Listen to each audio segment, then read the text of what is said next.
Okay, thanks for being here, even though it's few, but that's okay. Um, yeah, so I haven't streamed in a bit because I was feeling really tired because I got really bad, oh gosh, I'm getting feedback. I was getting, like bad fatigue because I guess like my, limes acted up. But I slept.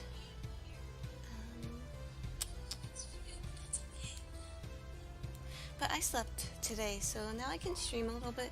This is probably going to be somewhat of a short stream because I'm going to have my friend over later in a bit, but I don't know when they're getting here. So, okay, let's start.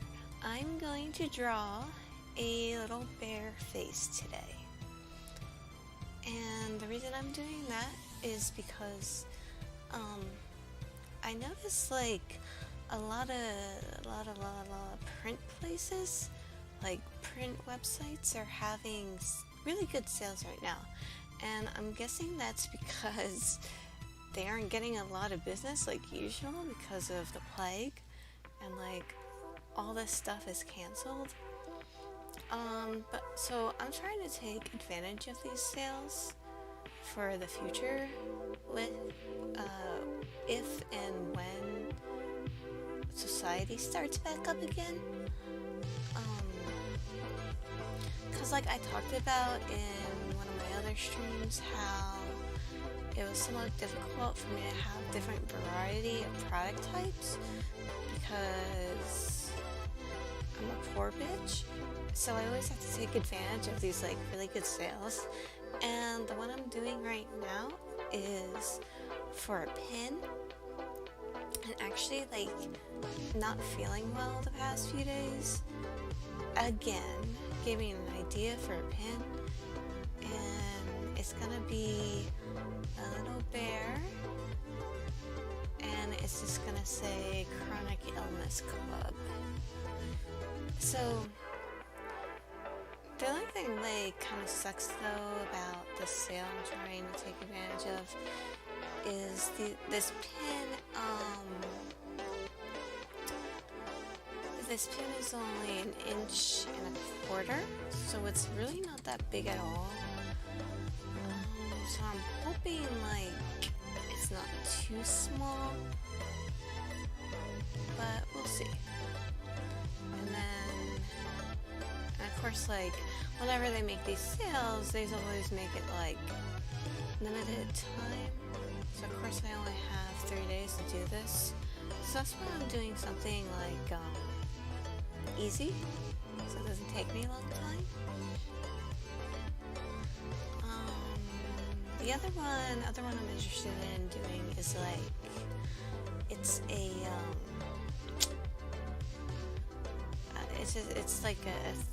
it's really good. It's 3 for $10 of notepads.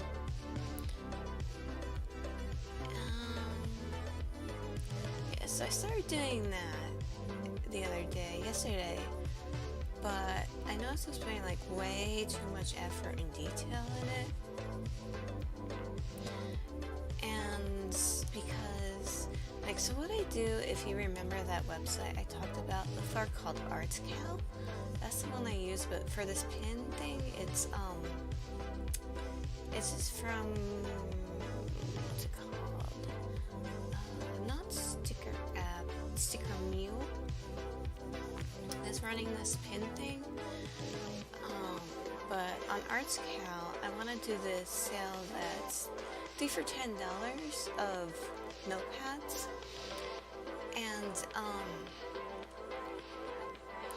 And what I do is I have my account, and then I go over to my mom's account. I go over to my mom's house where I made an account there with like her name, because this website only lets you use one promo sale per account and it goes by IP. And of course, like, I tried using like a VMP, but it blocks those. So I have to use my mom's IP address because it's like a real one. But so like I technically have like 2 accounts, so I can always use the special sale code twice. And I'm trying to think of somebody else where I can make another account so I can use the sale 3 times. But that's what kind of sucks about not having a lot of friends and not knowing people. So in any case, so if I could use that sale twice, I would technically be getting 6 notepads for $20. And then I would sell them for $10 each, which I know is really pushing it because I've seen at conventions, like usually notepads go for around like $8 each.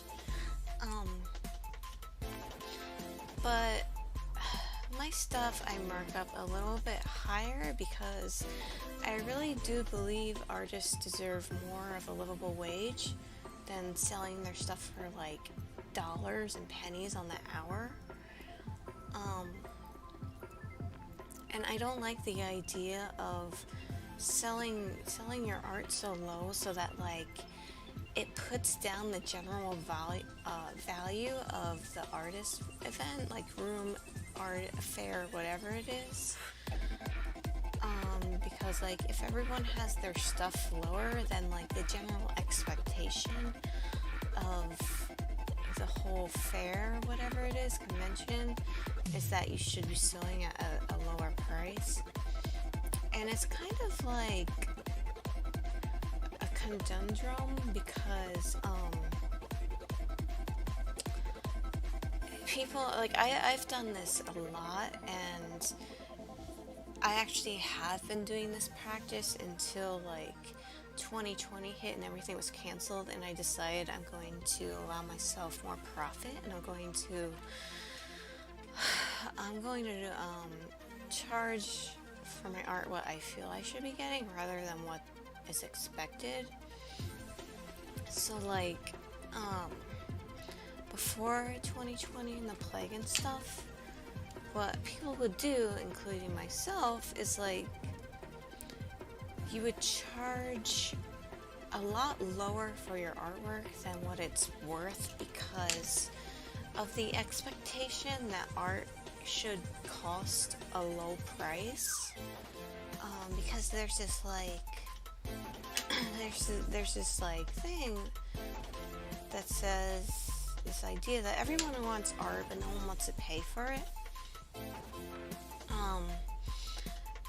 So like what I would do is I would spend like freaking hours, days, months on a piece, and then after doing all the math and stuff, from what I would end up charging, I would be making like $2.50 an hour. I would be getting server wages, which if anyone has watched my other videos, I kind of talked about how like it's funny, like it's kind of ironic because no matter what the job is in America, if you have any kind of disability, the employer is legally allowed to legally allowed to pay somebody with a disability server wages no matter what the job is.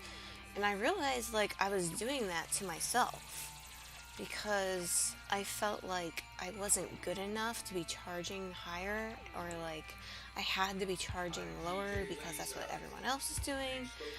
And because I'm not popular and because I'm not known, it's like I felt like, oh, I have to charge lower because of all the reasons I just mentioned, and because like it's either I get something for my artwork or I get nothing at all, and girl has to eat. I have to freaking eat, okay? But I've just gotten so accustomed to like being fur girl. Is that the word? Fur girl? Or do I want to say cheap, or do I just want to say skipping meals? Or conserving food, that's it. I want to start charging more for my art.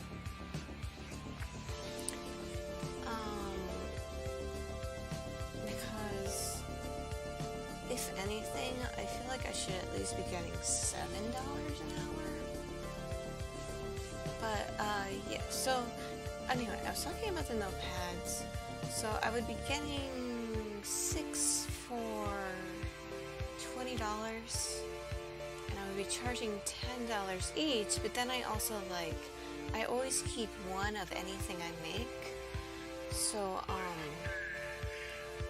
so I would be getting basically 5 for 20, and if I charged them at 10 each, I would really only be getting a $30 profit. I would be getting $30. So I was doing this whole detailed ass picture that I wanted to put on a notebook and everything. And it was just taking me a long time, why am I doing all this for $30? So I put that on hold for now. And then I woke up to this email today by Sticker Mule, which I know is a controversial website because of the owner's political views, but it's I really don't want to support their, the owner's views and stuff, so I don't want to support his business. But you don't have a lot of choice when you're poor, okay? So anyway, so I woke up to this email that was 50 pins for $30, I think. Yeah, for $29 or something. So that's a really good deal, because if I sold, I do have a couple of acrylic pins already that I sell. One's Mothman, the other one just says 80s horror, a heart, that I sell for $8 each. So technically, let's say over time, if and when I sold all of those 50 pins, or it would be $49, because like I said, I always keep one for myself. I would be getting a $340 profit, which is really good. But the only drawback, like I said, was they're only 1.25 inches. So I can't really do anything too flashy because it's not really would be seen. So I got this idea to draw this little bear.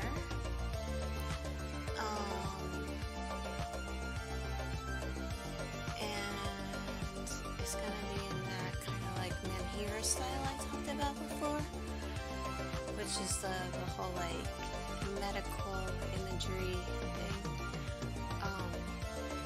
And I got inspired by the past few days with the way I felt. So it's gonna be this bear face, and it's gonna say Chronic Illness Club, which I thought was cute. So yeah, that's what this is going to be.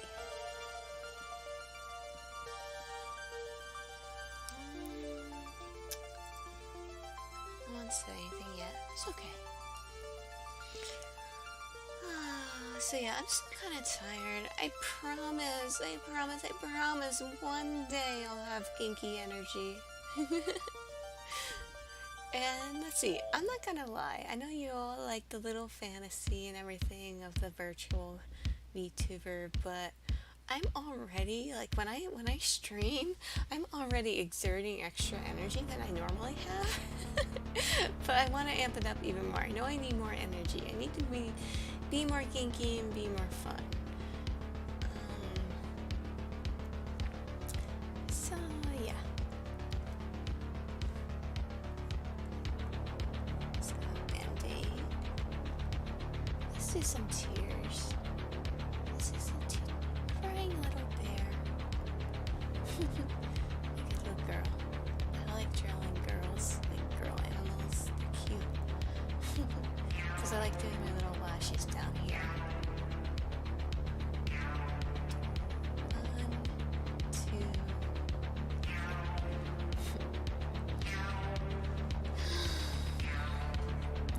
just so cute and fun they draw. And again, my avatar is still not perfect with the V-Draw thing program. I've been trying to tweak it every now and then, and it still kind of like flips out when I take a drink or to like cover my mouth. I'm not really sure how to fix that because of the webcam and stuff. Let's see. What else can we add?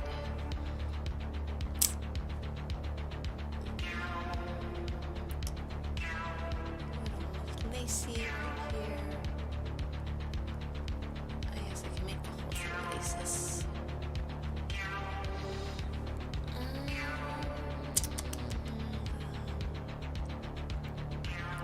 Let's see. I feel so bad, like, I'm not having a lot to talk about. Or at least like, I feel like I don't ever have a lot to talk about. Because I don't do anything. I'm always stuck inside. Well, sometimes I get taken out. Like, I'll go to the store. I like going, not to sound like a weeb, but I enjoy going to Asian supermarkets. Just because of the whole thing I like kind of complained about before in other streams. Oh, it's hard to find like any kind of interesting food in the general area that I'm in. And like Asian food markets always have like the good, interesting food. Unless we try something new once in a while.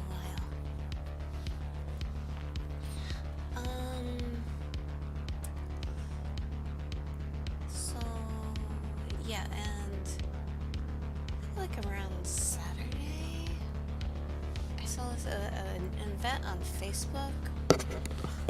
Sorry, sometimes my headphones hurt my ears. I saw an event on Facebook. It's called Pause in the Mall. That I really want to do. It's for like an artist vendor event. Sorry, I got a text I have to answer. As far as like a artist / vendor or craft vendor event, which I really am not a fan of, like, because locally, I think I know I talked about it before, because of like where I live, you can't really find craft shows. They're always called like vendor craft shows, because what that means is MLMs, multi-level marketing moms, because that's like there's no culture, there's no art in this area, and so like all there is there's these like multi-level marketing moms everywhere, which I hate. I cannot stand them. Well, no, I do my best to have empathy for the moms and like for the people just trying to make a living, but I don't like their predatory practices, so it's hard to have empathy for that. But I can truly say that like I hate the actual MLM companies themselves that prey upon these people. And if you know anything about MLMs, it's what they do is, first of all, they don't like being called multi-level marketing, because it exposes their truth and what they're actually about. But if you really, really want to piss them off, which I have done before, and I'll only do it if the mom, again, I say mom because they're mostly moms, even though it doesn't always have to be that way, but they're mostly moms that work with these things. I'll only do this when they become pushy to me and when they don't back off. So if you really want to piss these people off, you call them a pyramid scheme, because that's what they are. They like The people that make these businesses, I'll mention a few. And the only reason why I know them by name is because of how many of them infiltrated craft shows. And it was a real problem for a while because, stuff was being advertised as craft shows. And because there was no art in this area, all you would get would be people in multi-level marketing schemes showing up trying to vend their shit. And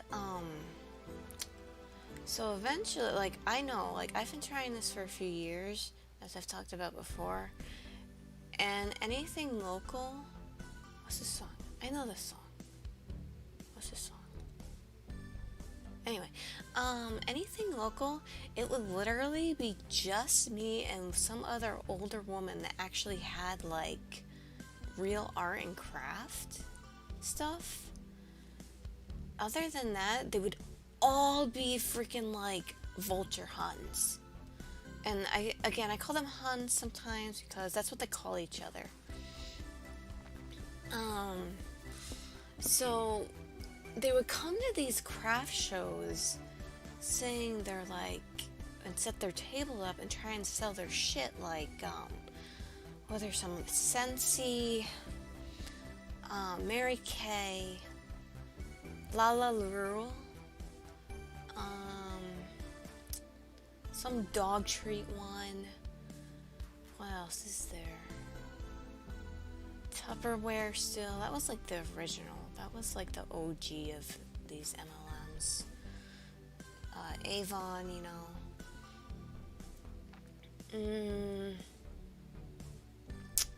Actually, you know what I'm gonna do? I'm going to bring the list up. So, and you can just see how bad it is. So let's see if this will work.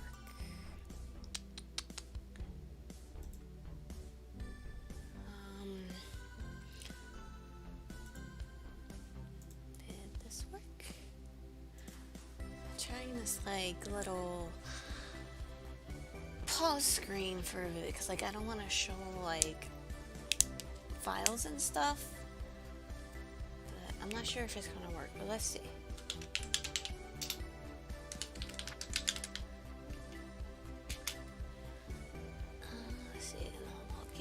With my email, which I don't want to show. Does it work? Is it working?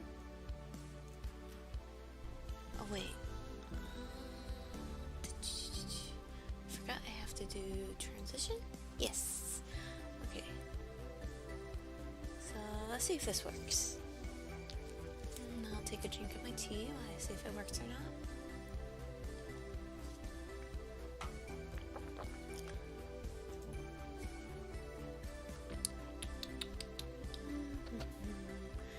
Everyone's weekend was good. Is this going to work? Please work, please work, please work, please, please, please, please, please work, please work. Okay, yay, it works. Okay, so I'm gonna log in to my Facebook so I can bring up the list.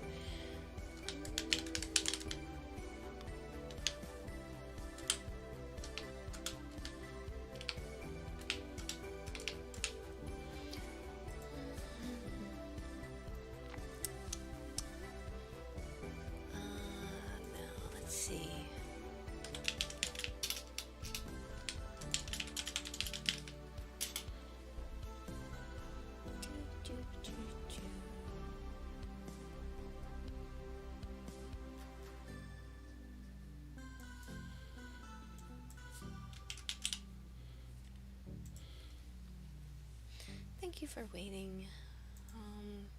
I just really, really want to show this just to make a point.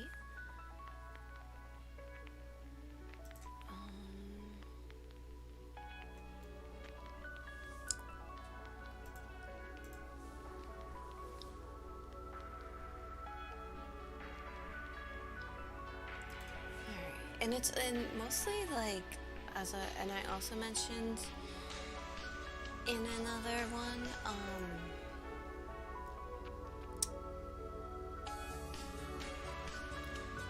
they ran like the events areas in this page. I mean the events, the areas.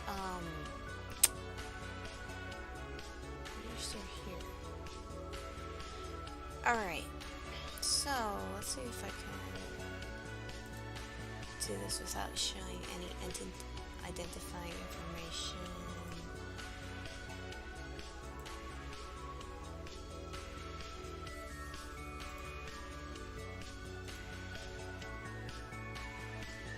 Okay.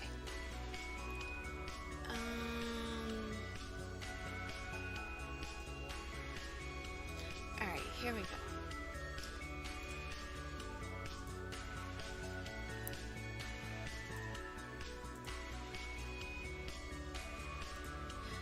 Alright, so this is how bad this is. This is, one of the, events, and I use that word lightly around here, are ran by the same couple of people. And this is one of them. So these vendor and craft shows. Here's the list. And I'll read out the ones that are these pyramid schemes. Mary Kay, Color Street, Sensi, 31, Pampered Chef, Paparazzi. I don't know if this is one. I don't know. That's not it.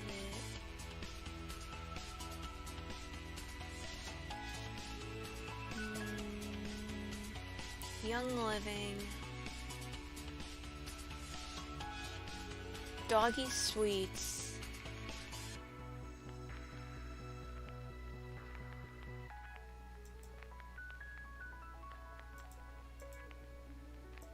Oh, what's that other? Okay, so I guess I'm eating my words here. This seems like 50-50 of crafters and MLMs, but there's like so many that shouldn't just be in craft shows. So anyway, they were all like coming to these craft shows and setting up their tables, and they would use this, like, so me and this other woman, since this area is so dead, like so full of nothing, no one would come. I know I've talked about that before. So these MLMs would come to these craft shows hoping to find like actual crafters so they can solicit their business. Because the way it works, like a pyramid scheme does, is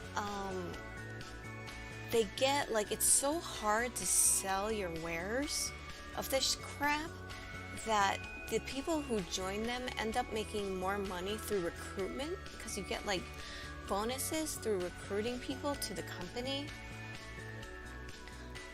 So they would come to these craft shows and look for the actual crafters and try to recruit us to their like devil's cult. And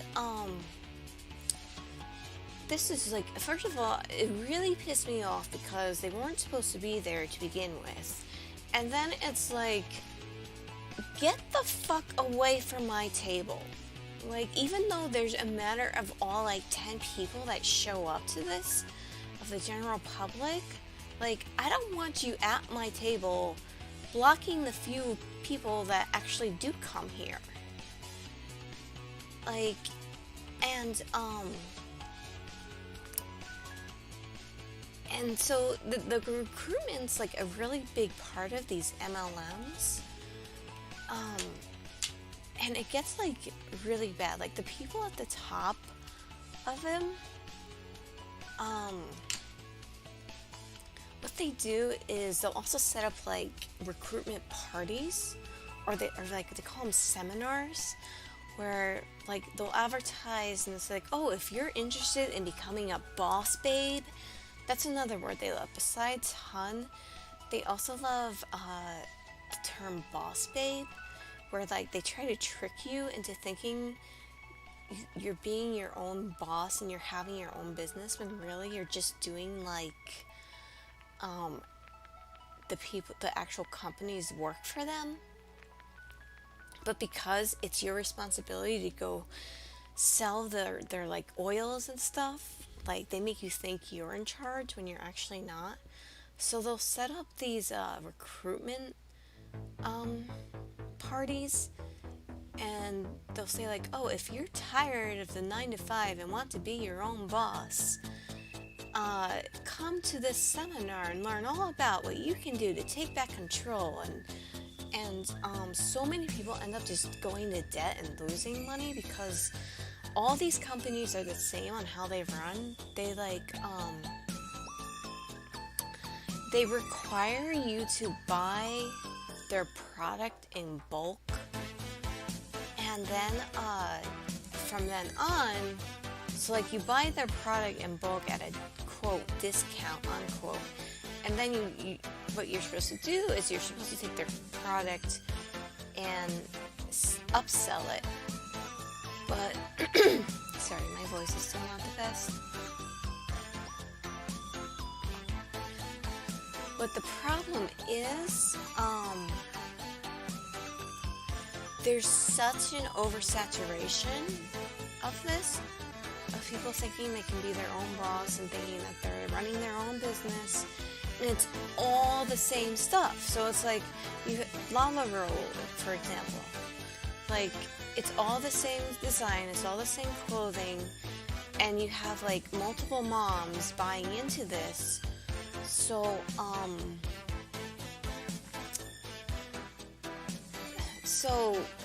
sorry, the whole like drawing and thinking at the same time. You have these events, and it's like you have 3 moms selling the same clothing, so it gets oversaturated, and so people end up losing money. And the only people that are making out with profits are the people at the way top, actual owners of the company themselves, who's selling you their clothing or product or whatever at the discount price. So they're still making like millions. They don't give a shit what you make after you buy their bulk. And so that's how like the moms end up losing money, so they have to resort to recruitment to try and make up for the income they lost, because you get like a special kickback or bonus if you can recruit more people into that company. So that's what they hold these like recruitment parties for. And like again, the people at the top, the very top, they teach you like recruitment. They teach you like manipulative psychological recruitment tactics, and which is what I really can't stand either. So that's like, again, like my empathy for these moms or whoever kind of ends once they get recruited and decide to use these like manipulative techniques on other people. I mean, like, I try to have the empathy because it's like maybe they don't know what they're doing. Maybe they're just that desperate for income and stuff that they have to resort to this. I have to respond to a text real quick.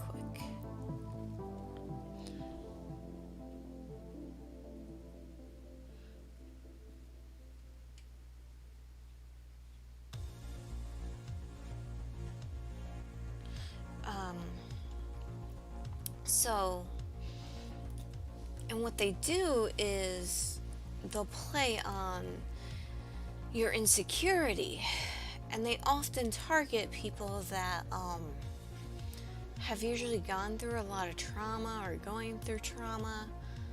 And the way I know about all this, which I think I've talked about before too, is from when I used to do the tarot readings. There was a lot of crossover of people interested in getting their like cards read, and in the metaphysical community, and people who sold MLM stuff.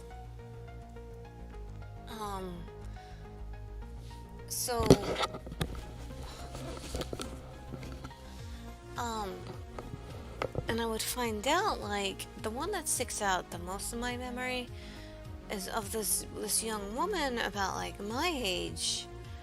She she told me when she was getting a tarot card reading how like she was really excited for this new business venture and she had a really good feeling about it, and how she went to the seminar and they told her she was beautiful and everything because it was for one of the makeup companies. I think it was like Mary Kay. And they told her like, oh, she's beautiful and um she could be even more beautiful if she used her product, and she had to share her beauty with other people by giving them this makeup. And she was saying how like horrible she felt before the seminar because she had just gotten out of an abusive relationship, which made me feel like really sad. And she was like, oh, no one ever told me I was beautiful until these people at this group, and I think they really cared about me and everything. They're like, no, they were manipulating you. They were like, and I felt so bad. And it's like I know I talked about in my tarot streams about how like I don't lie on what the cards say. But I think this was like the one instance where I was lying because I felt so bad for her as an abuse survivor. And it's just like I didn't have the heart to tell her like they were manipulating her and everything, and because she just seemed so happy that there was somebody that thought she was pretty and that she had potential and talent. And of course, like I tried my best to tell her all these things myself and like tried to persuade her a little bit, saying like that she doesn't need this company in order to feel that way, in order to do this stuff. But yeah, that's how bad that these people are. These people running these M&M businesses. Yeah, so there would be like these craft show things with these MLM people. They would come to my table and this other woman's like trying to get us to join. And I would give them like a chance to get away from me nicely. I would be polite about it and say like, I'm not interested, you know, I actually have my own business here with my artwork. It's like, this is what I'm interested in vending, this is what I'm interested in selling. I don't want to take on another product that's essentially not my own. And you know, some of them would leave after that, and others would be persistent still, and they'd be like, oh no, but it is your product, it is your you can just add to it. It's like, no, I'm not adding that stuff to my table. And like, I'm sure the owners at the top of the pyramid have some type of clause or rule where you can't sell other stuff besides their shit at your table. And if they would still be persistent, then I would just outright tell them, like, you're in a pyramid scheme. This is a pyramid scheme. And that would really piss them off to hear that for some reason.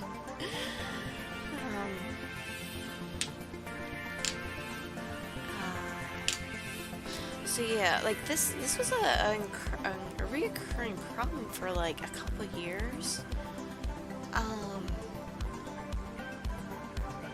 And then finally, I guess like somebody realized something. So they started changing the terminology. So like now they no longer call them craft shows. They call them craft and vendor events. So that like now it's pretty much expected that you're gonna go there and most of these people will be M&M. Why do I keep saying M&M? Because I'm hungry. You're gonna go there and there's this expectation that most of these people there are going to be the MLMs. Yeah, I just really don't like them because of how they were like taking over the craft scene when they weren't supposed to, and how they like manipulate and prey upon people, and how they think they're in charge but they're not, and I just really don't like it.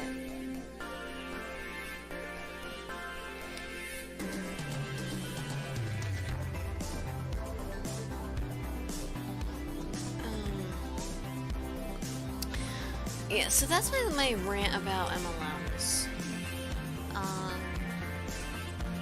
And I guess if you're more interested in stuff, like, there's a pretty funny, there's a pretty funny subreddit called Anti-MLMs, where, like, people screen cap, you know, these, like, old-ass people they went to high school with, like, never having conversation with. And then, like, freaking 20 years later, they'll randomly message their old high school friends trying to recruit them because, again, like, they just get that desperate. Like, they get that desperate to find people to recruit because they end up, like, losing hope about actually selling the stuff itself. So, yeah, it's pretty funny, that, subreddit. Check it out.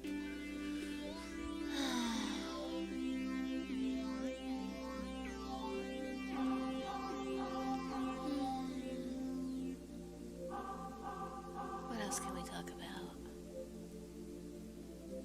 The whole one person that was watching me left. They actually left.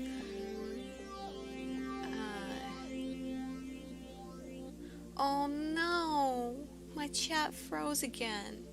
I didn't see this person named Geek Me. I don't think you're still here. I'm so sorry, I missed... For some reason my chat freezes and it doesn't show me messages. But if you do come back, I'm so sorry. Oh, they said I'm so cool. Oh, I'm so sorry, I missed that. I would have liked to talk to you. Ugh, freaking YouTube.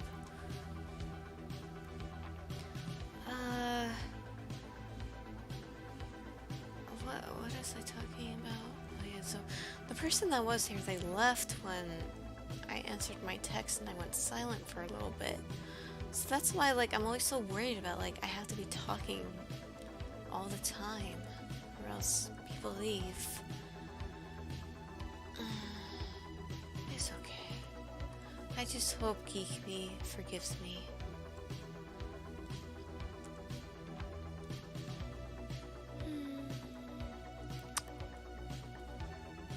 Gotta draw the floof. I know, like, a lot of bears and rabbits are used in Menhira imagery, but I try to do little stuff to, like, make it a little different, because I know you do see a lot, like, the bear or the rabbit with the eye patch, but I try to make, like, my ears fluffy, and, like, I try to give them a lot of sparkly eyes.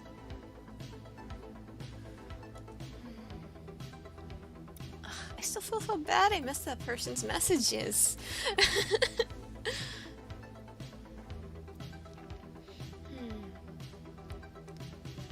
So that's one ear.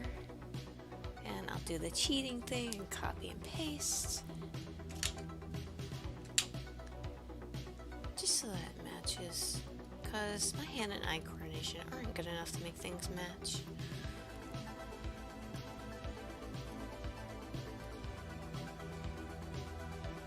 There we go. And I should definitely save this, so gotta do my little 1 moment screen. Why save this so I don't show all my files? Because I have some, like, resumes and stuff that have my name as the file that I can't really show. So that's why I need that little screen.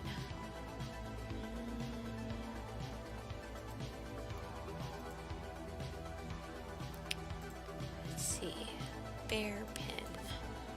Kuma pin.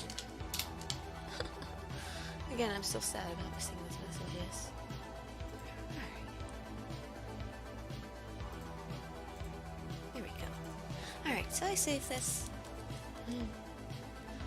Let's continue. I'm gonna take a little drink.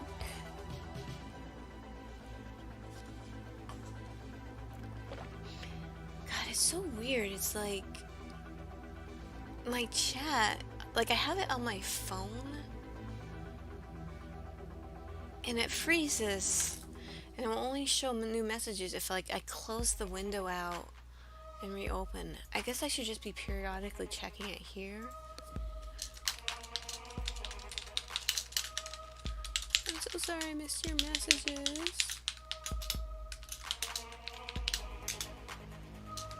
Thank you so much for thinking so though.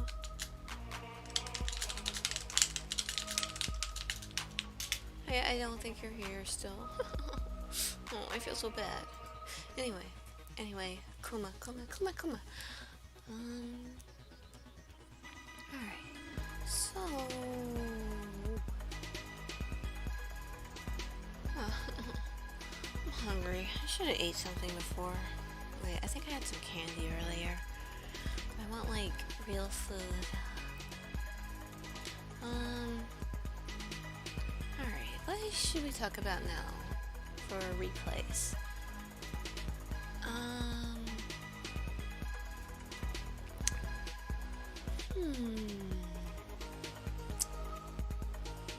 If either of the two people in here don't happen to be me, you can say something in the chat if you want me to talk about something, or like hear my thoughts on something.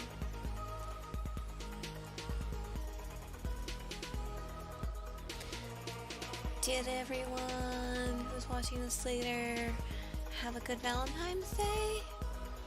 Or if you're single, as I like to call it, Cheap Chocolate Eve. So February 15th is Chocolate Eve's Day. Wait, no. February 14th is Chocolate Eve's Day. February 15th is Cheap Chocolate Day. I actually made myself chocolate-covered strawberries, but I forgot about them and didn't eat them.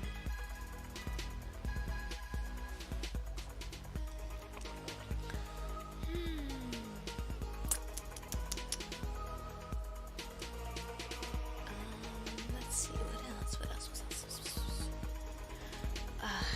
Actually, no, you know what? I really think stores wised up to the whole like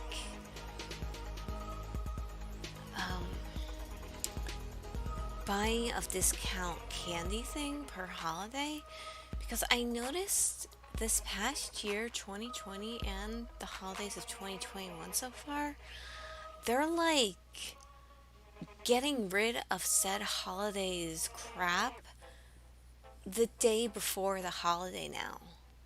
So like I noticed with like Valentine's Day,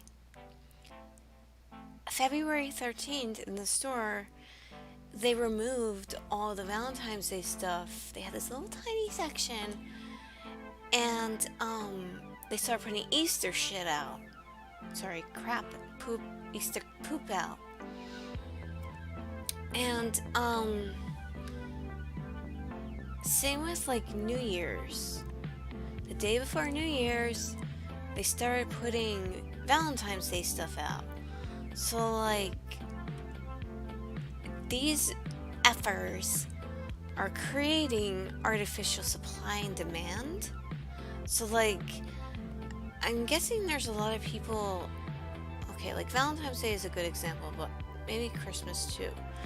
There's a lot of people who like, for whatever reason, like finances, schedule, I'm not judging at all, because I would be one of those people too, who wait until like the day of said holiday to buy the present or whatever. So like with them removing um, the holiday themed items before the actual holiday now, it creates this like artificial demand that's like forcing you to buy the stuff sooner. So like it's a market tactic so that you're pretty much forced to buy stuff more to create this sense of urgency if like you know they're gonna remove the stuff now before the holiday. Like I hate manipulative tactics like that. That's why I hate capitalism, I hate millionaires, I hate billionaires. It's like I don't want any part of that system. And I guess if you've been watching my other streams, I've been talking a little about like the Wall Street bet stuff. And you know how I mentioned before that I hate the billionaires and I hate capitalism. I've still been keeping up with the whole like Wall Street bet stuff. And the more I watch it unfold, I can really see that something's not right. They got infiltrated. Like that subreddit is now compromised because so much stuff isn't making sense. With, like I said, how I've been like studying up on the stock market because I got interested in all of it because of this whole ordeal. Like with what they're doing, with the way they buy the stocks and everything over there, and then they all plummet, like whatever stock Wall Street Bet decides to like invest in, that's not normal. Like the more people that invest in a stock, the higher the price is supposed to go. But it seems like whatever stock Wall Street Bet chooses invests in, the lower the price goes. Because I do not trust people in positions of power for a second. Like, well, when it comes to money, people in position of power, I have no doubt they would manipulate, lie, cheat, steal, anything to protect their billionaire status. It's like they own the system. They can do whatever the hell they want, even if it's illegal. Oh, I hate them. I'm like, I just don't like rich people. Okay, disclaimer here. Not all rich people are assholes, but most are. And, it's like, you know, I saw an example one time, somebody talking about this, like laws and rules and stuff. Like, poor people get more affected by them than rich people. I saw a story once on Reddit. I can't remember who it was. It was a long time ago. But they were talking about how, like, they used to date somebody that was rich, and this person they would park wherever they wanted to, even if it was like a toll-away zone, because they said like getting the ticket is actually cheaper for them than spending the effort to find a place to park, or like it was really messed up.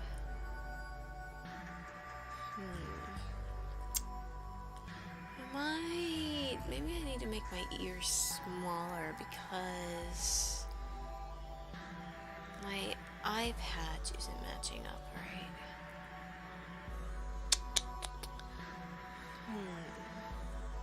I actually, like, I've done eye patches drawings before, and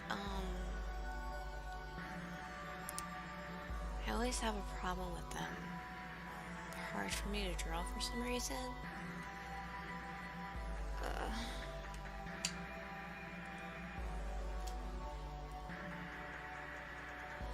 because that's not right, because the ear would be in the way.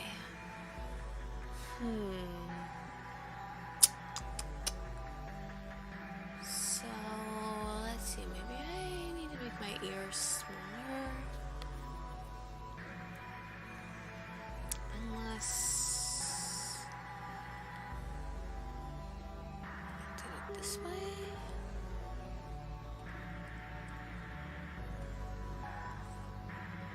No, that doesn't look right either.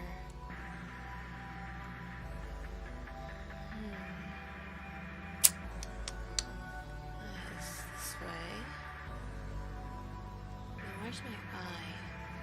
I guess that could work.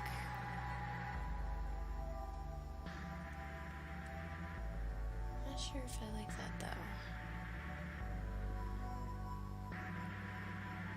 Alright, let's try making the ears smaller.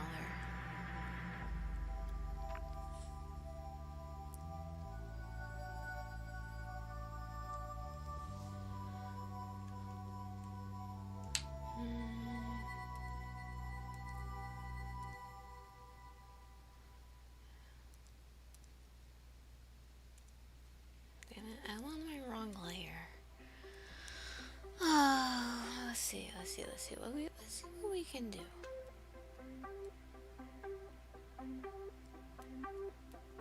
Maybe down a little bit, like that.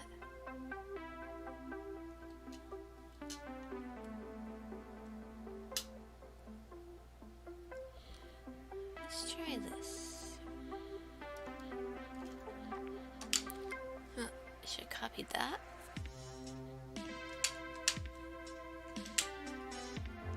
Alright. Now I have to make my hat bigger though.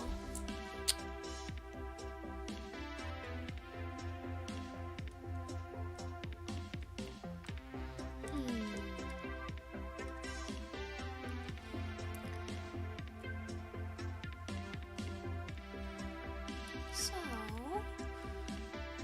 what's this? What's my ear doing? No.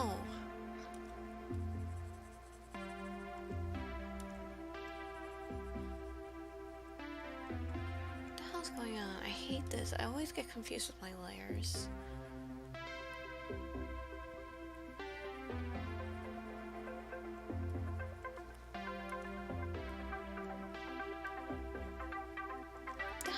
That on now. Okay, there we go. So now let's try to adjust the strap.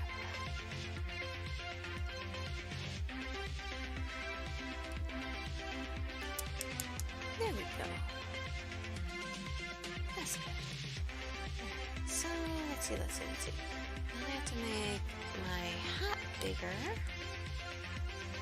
Let's just get rid of. Let's get rid of this here. Maybe that's what I should do. Maybe I should just try and clear my throat as best as possible from the dang COVID and just narrate every step I take drawing. Since I can't think of anything to talk about. So let's erase. Okay, I'm gonna take a sip of my tea.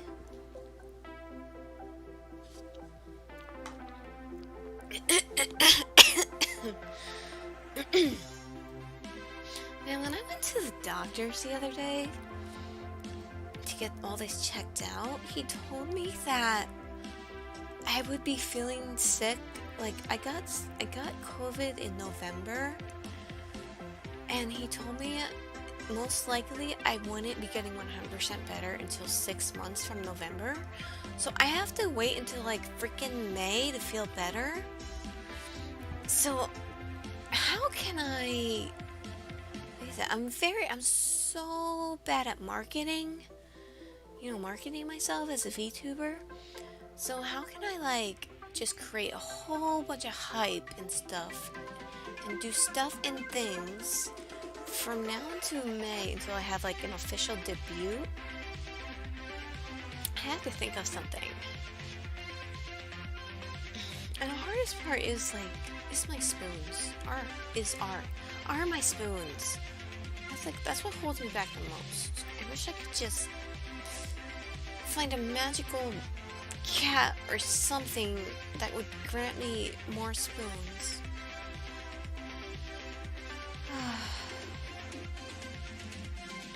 So, I don't know. Maybe I was thinking of, I think I mentioned it already, but I was thinking of maybe making a new outfit and have that for my official debut, because I always feel like maybe I should have something more mystical, something more witchy as an outfit, since I will be doing tarot readings. This just seems like my current outfit just seems like after school club artist, maybe? I don't know.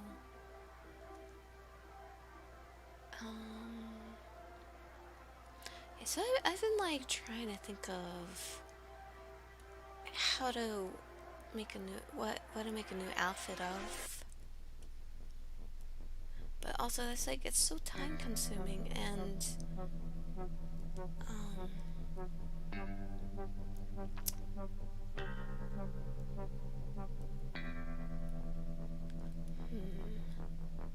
have to find the right spot to put it in.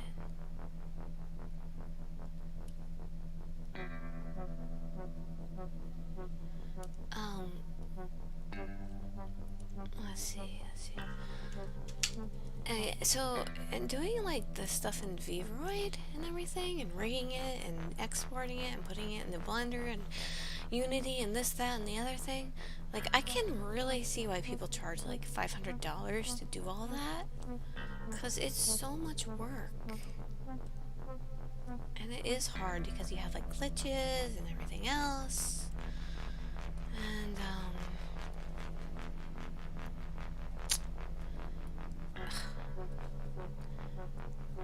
and it's just I'm trying, as I said, I'm trying to take advantage of all these good sales these print websites are having. And of course they're all for limited time, 1 week. And I don't have the time. And then my friend commissioned me. He commissioned me 4 commissions I have to finish, full color. But I really need that money so bad, so I have to finish all those too, and I can't take forever on them. But his idea was really cool. He commissioned me to make paper dolls of 3 of his friends and his girlfriend. So it's gonna be. I started one already of his girlfriend, and it's pretty fun doing. But again, it just takes me so long to do anything, and I hate it. But actually, yeah, so when I went to the doctor,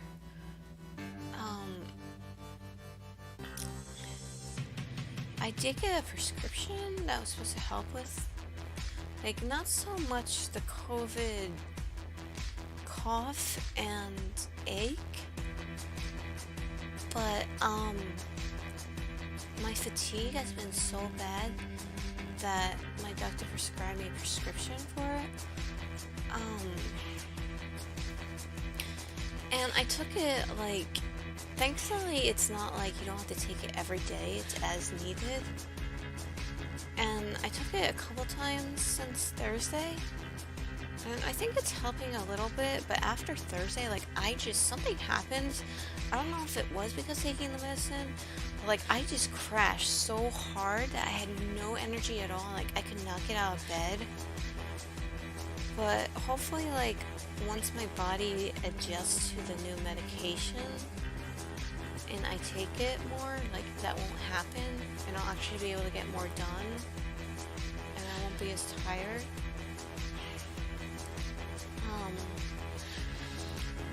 Yeah, but it's interesting because The medication he gave me was actually, it's something they prescribe to people who are narcoleptic, but because at its core, it's supposed to help like daytime sleepiness, which is what a lot of fatigue is. So I still have like much of the ache. Like when I took it, I had a lot of the ache still from COVID and the coughing, but at least I could do more than one freaking thing without feeling like I wanted to pass out.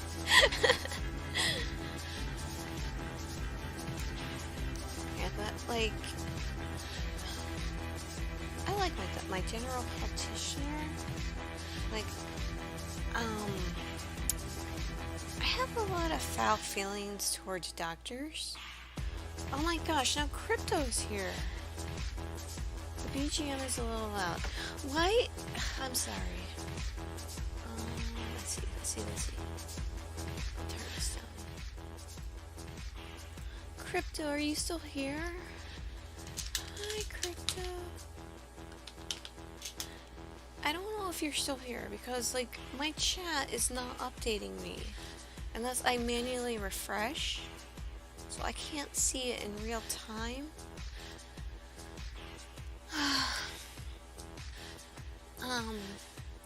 So I'm sorry I missed your messages.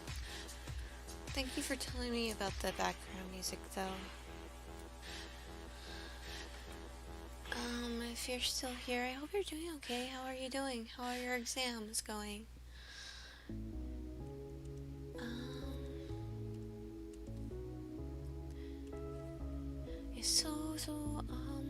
Let's see. Yeah, anyway, I was gonna talk about doctors a little bit.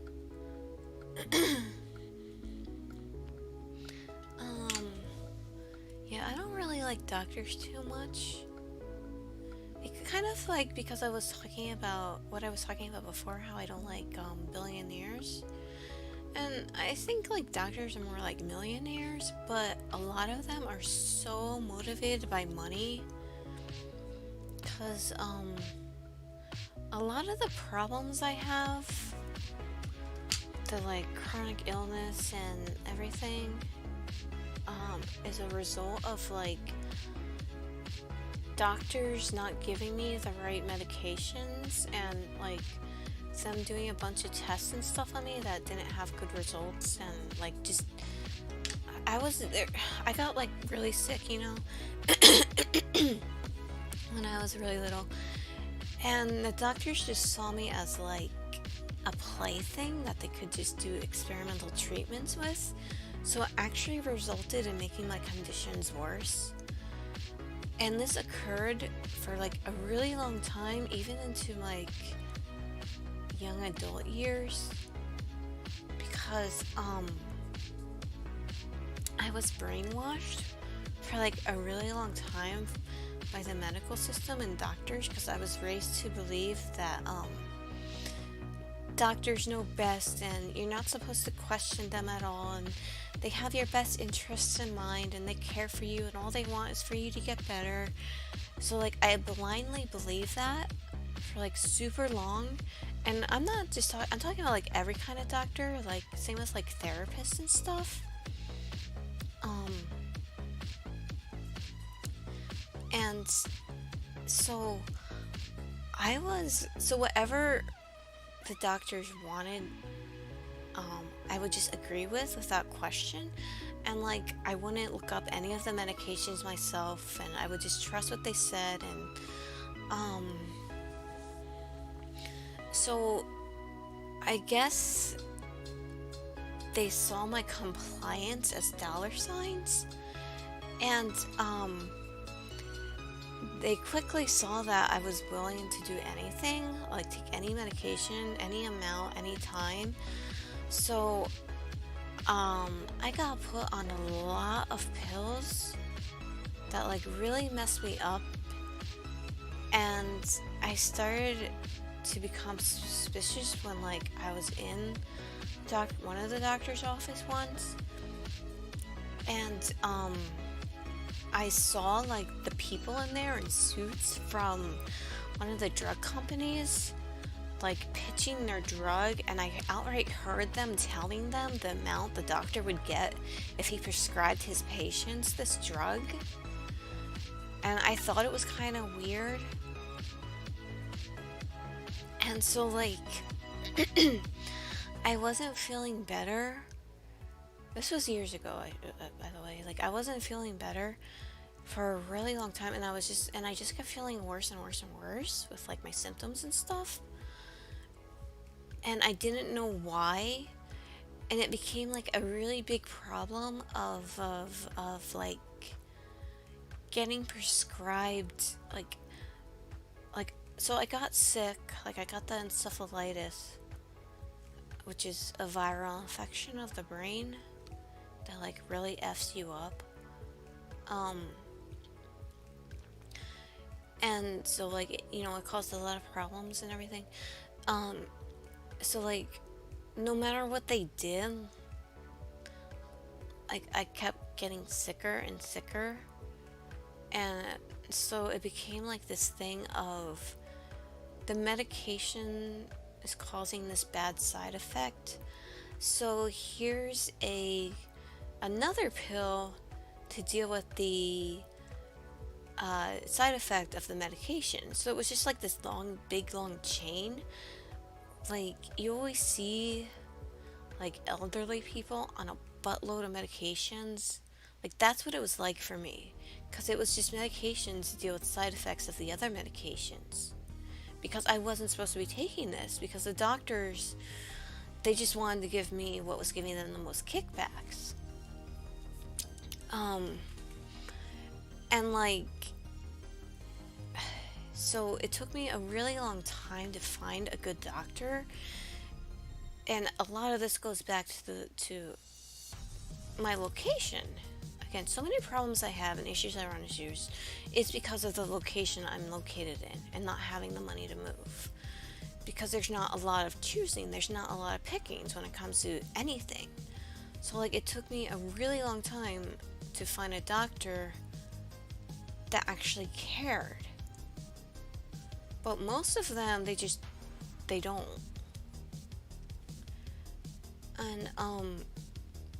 And like, you know, I'm not just saying this. Like when I found this doctor that I like, you know, and he looked at my medications and everything, and he looked at me, and he even said like, yeah, I'm not supposed to be on all those medications. And he even said that like he doesn't like how other doctors do this. And there's this website called Dollars for Docs, where you can actually put in like, I wish I knew about it a lot sooner, where you can actually put in like your doctor's name, and it will show you like public records of, and this is just public, like of how much kickbacks they get from the pharmaceuticals companies. So you know, the doctor I like, he doesn't even get 1,000. Like, I think he gets around like 800 some, which just seems like normal, because he actually prescribes like what would actually help. Whereas like other doctors, you look on that website, they get like $50,000. And you know it's a lot more than that. So yeah, like, I have a weird relationship feelings when it comes to doctors. And especially because like when I started becoming suspicious of what they were doing, like after that day I saw and heard them in the office when I was waiting for my appointment, when I started to like not become so compliant, like when I looked up one of the drugs I was on, like asked my doctor about it and like the side effects and everything, like I could tell he didn't like that at all. And he started saying like really mean things to me too.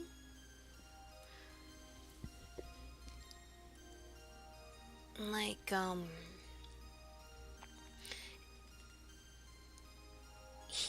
because I was going to this guy for so long, Like, he knew my insecurities and stuff, and he also used that to manipulate me. Um, like, he would say stuff, like, a lot of, how I talk about a lot is, like, how it's hard for me to have a job because of everything. Again, because of my location and disability and all that. So, like, he would always bring that up, and he'd tell me, like, to my face that I was worthless. And, like, he'd say that, like, oh, I'm wasting away and stuff, and that I need this drug to help and all that. He was awful. And I actually brought that up with the doctor I like. Some of the stuff he would say to me. And because, it's it's a small community around here, everyone kind of knows each other. And my doctor said that I wasn't the first patient he had that said stuff that expressed, like, that told him that this bad doctor was saying stuff like that to them. This guy was terrible.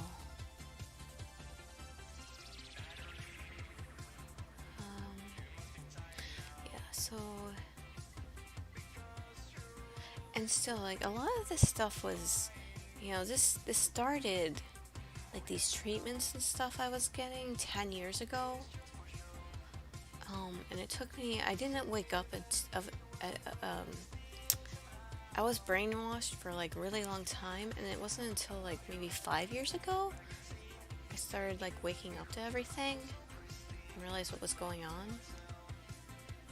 But,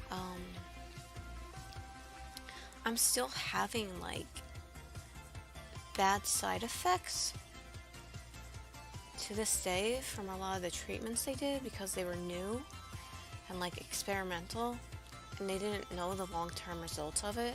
So, like, I started having, like, a bunch of problems, and, oh, my throat's going. And, like, I'd look up symptoms of what was going on, and I'd see, like, other people saying they had this treatment done to them, and they were also having these problems now, like, 10 years later. Like, if I knew what I know now about the industry back then, I would not have agreed to all this stuff, because it messed me up so bad. Ugh, I hate it. I know, this is not really, like, a fun thing to talk about. And Crypto says, I'm sorry about your fatigue. That sounds pretty rough. I still have bad memories of fatigue. When I had it, at least the doctor was honest. Oh, thank you for your condolences and your thoughts. Yeah, depression does cause a lot of fatigue too. Like, so many things cause it. So, like, when you have a bunch of stuff on top of one another, it can be rough. But, I don't want to sound like... I spent, like, the first half of the stream complaining about MLMs and their snake oils and stuff. And I don't want to sound like one of them. But after I got off of a lot of medications I was on that I shouldn't have been on, a lot of what helped me, like, feel somewhat better were, like, natural herbs and everything, and oils, which, like, medications, like, pharmaceuticals and stuff, they do help people, and I am on now I'm only on 2 prescriptions, but my body doesn't react right to a lot of stuff because of encephalitis I had. So, I just react better to natural stuff.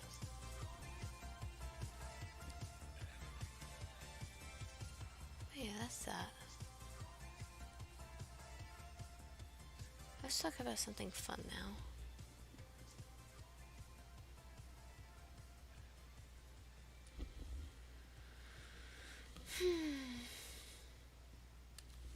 Let's see, what should we talk about? I just have to bring the screen up if I want to look at the chat.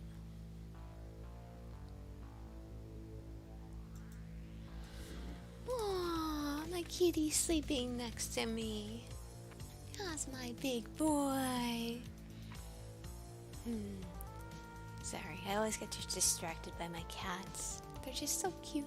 I love them.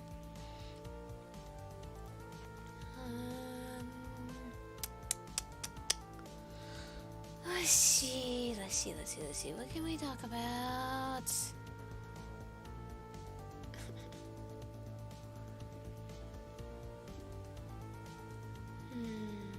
Tired. I'm getting tired and I'm getting more hungry. Oh no, I don't want to be tired and hungry. But my friend, I don't know when my friend's gonna get here. My friend, he's kind of always late. But sometimes we go to this place called Sheetz, which is like, I think it's native to Pennsylvania.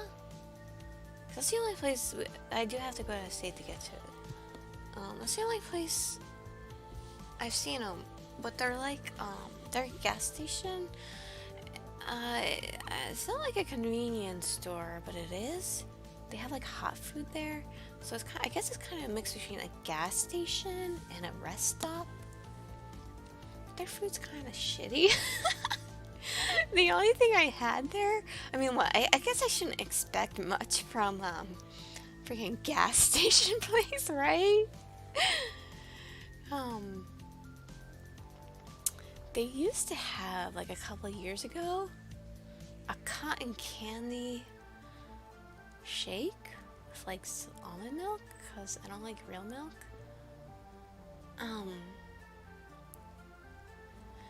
And that was really good. Like, that was the only thing I liked there, but then they stopped having it. And it was only like 300 calories too.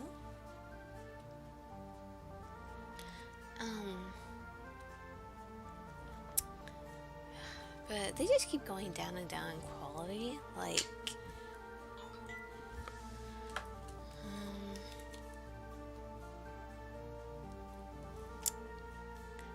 one second, I got a text.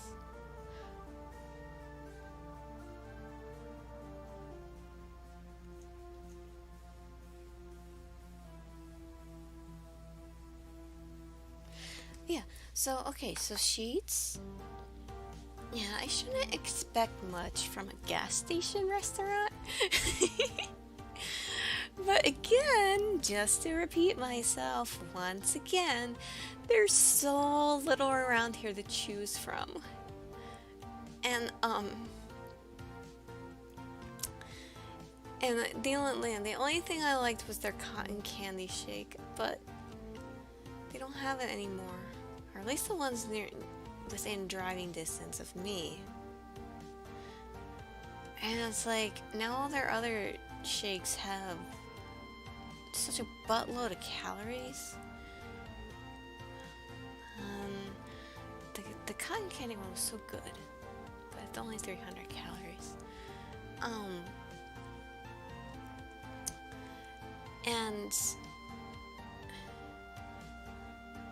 But it's like they're upping their prices every little chance they get. That pisses me off because, like, you know, inflation, shrink nation mixed with inflation, but then like wages are staying the same. So that's like, companies are apparently entitled to make more, but you're not allowed to. Such garbage. So like, this Sheetz I'm losing the ability to talk. Sheetz didn't used to charge for like sauce. If you wanted like they have French fries, and if you want like barbecue sauce or ketchup or whatever, those fuckers charge you like, I think like first it was 50 cents or like 49 cents per little container. Now it's 89 cents. It's ridiculous. And like, already their food is overpriced, I think. For the quality that it is and being at a gas station, they're charging way too much. And their burritos or wraps or whatever they are the worst. Cause like, As a vegetarian, I don't really have as many options at places. Um, so, and Sheetz being one of them. So I get like, if I get a burrito wrap, I forget what they call them, because it's been a while, because I don't really like going there because of these issues. Like, I would probably say 65% of their wrap is just the wrap. Like, they wrap it, they fold it in such a way that it's just the wrap, and you barely get any of the contents. I don't remember how much they charge for them, but it's too much, from what I do remember. They used to be good. Probably like, about, I remember really liking them about like 8-9 years ago. They were good. Then they just kept getting worse and worse with quality and pricing. Freaking 89 cents for a container of ketchup for freaking french fries. And it's the shit ass ketchup too. Like the freaking Heinz corn syrup sugar ketchup. It's so bad. It's just like sugar, water, and a little bit of tomato paste.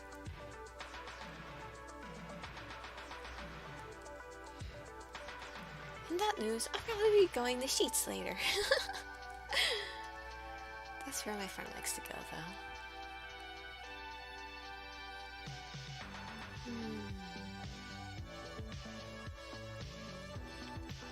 But also, I'm just thinking about food a lot because I'm hungry. I want food. But I have to get this done because, like I said, I have 3 days to finish this.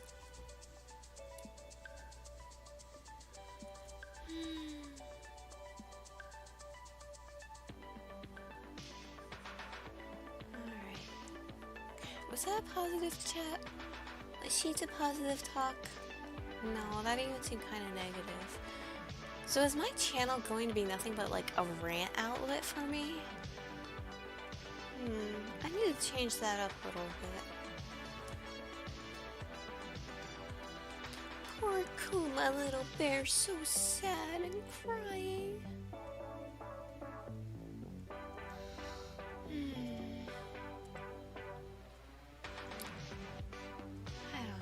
How long have I been streaming for? I started at 4:30, right? So it's been about an hour and a half. I at least want to finish like doing the line art for this.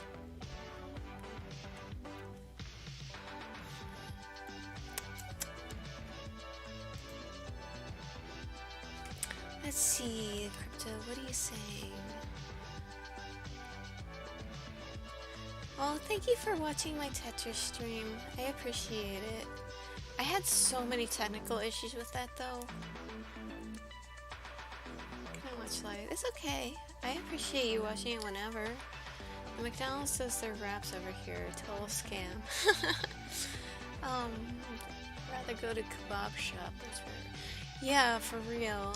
Do people like your last drawing? I like the rants.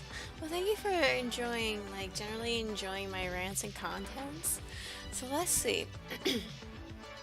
Yeah, I actually think my favorite place around where I am to get food is the one actual authentic Mexican place we have.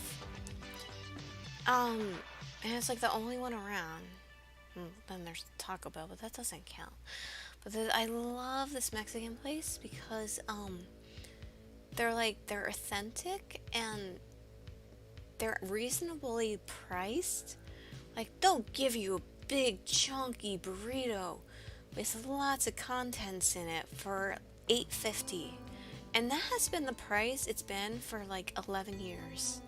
Cause that's when I moved in this shitty area 11 years ago, and it's always been that price, and it hasn't changed, even during the plague. And let's see. And then you have freaking Quick Check down the street as well, which is another place. It's basically the same thing as Sheetz, just another company. Except they don't have wraps there, but their food is also really bad there as well. They have, well, no, they don't have burritos, but they have wraps there. So if you get a wrap, it's this dinky little thing, and they want to charge you $8 for it, and it's like crap ingredients, so small. So yeah, I just rather go to the Mexican place. It's just, I just wish there was more variety to choose from, but we have the Mexican place, the Quick Check, the Sheetz, and the WaWa, which are all the same thing. Need a drink, sorry.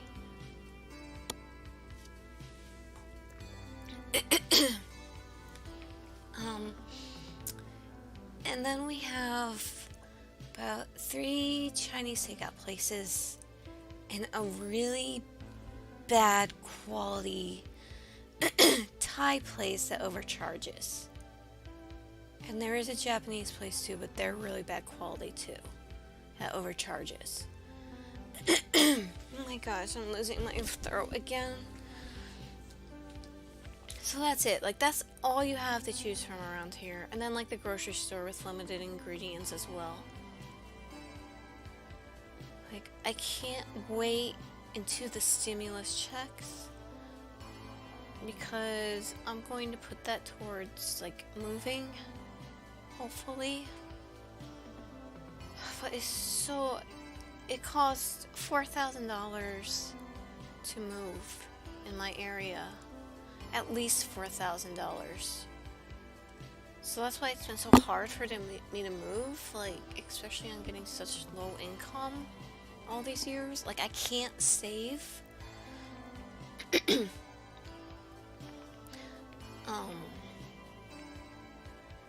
Yeah, but like with if they ever give us the 2000 stimulus check, I'm hoping I can put that towards moving, and then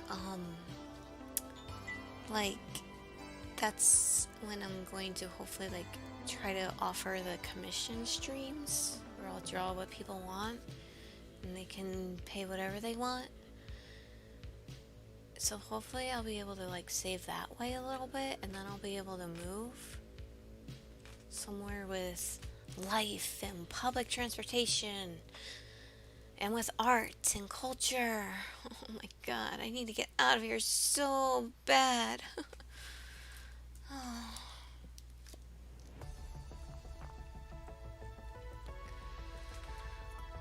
It's exhausting. I think like probably half my fatigue is probably being stuck here. It's exhausting being here. Did the last person like did person like your last drawing? Okay, I'll show you my last drawing. I'll crop it though, cause like I said, it's I don't want to show the whole thing because it's easy to find like reverse image lookup that way. And like I said, my Instagram has real pictures of myself, so I'll show you my drawing, but I'm gonna edit it a little bit. So let's see.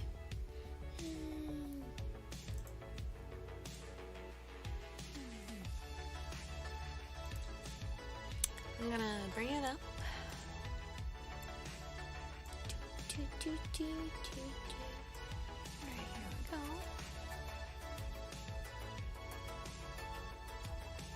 And I'm gonna crop it.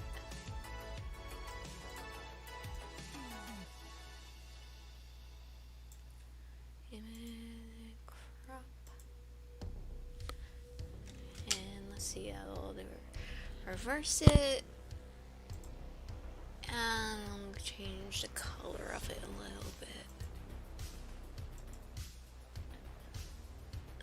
Let's see.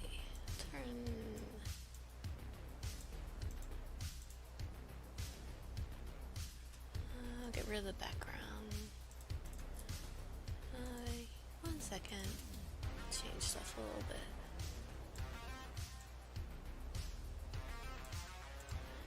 Just changing some colors.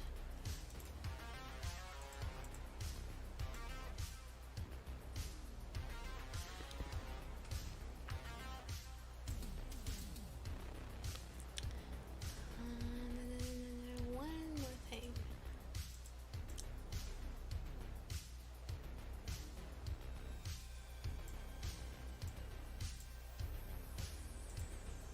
Alright, let's see. Now I can show.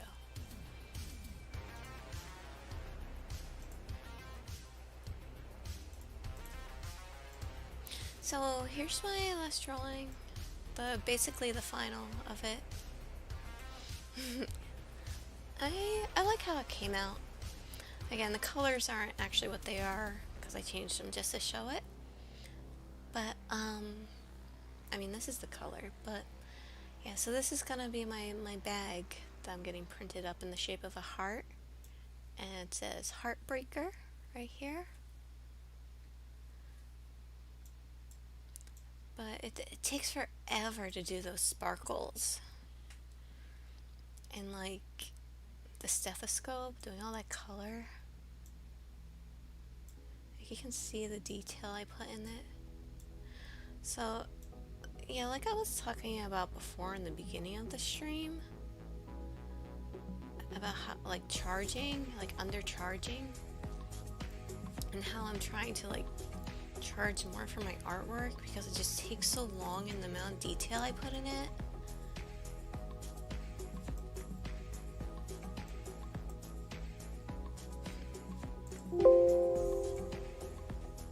Yeah, that's that. Thank you, thank you, thank you. Let's see. I feel you. The place I'm in isn't quite as bad as one, but I'm also really tired for a city. There's not much life. I'm kind of bored, but I haven't been able to hold a job for longer. Oh man, I'm sorry about what you're going through as well. Like, I know, it's so hard. Like, I really wish our governments treated us better and gave us more of a safety net. Like, all they care about, and thank you for the compliment, by the way, it makes me happy. Yeah, but all the governments care about is having a, quote, productive working society, unquote, because they want to feed the corporations as much money as possible. But, so like, they'll purposely give just a bit, just enough crumbs to the people to get them up every day into work. Because if they gave them too little, then that's when revolts would happen. And then they're afraid of giving them, quote, too much, unquote, because they're afraid of them, people not working for the corporations if they give them too much, which is just ridiculous because, like, if people are happier and more taken care of, like, as some studies have shown, like in Sweden and stuff, you get more productivity out of people who are happier and healthier. But the governments don't understand that. They want you sick, weak, and everything. Just making money for your CEOs. It's sad.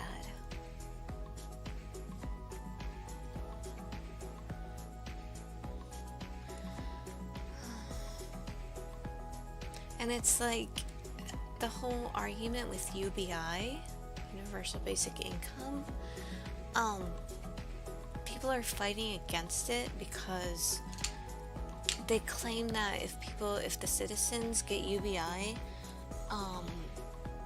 they won't want to work anymore, which also goes against studies because, like, people generally want to do something during the day.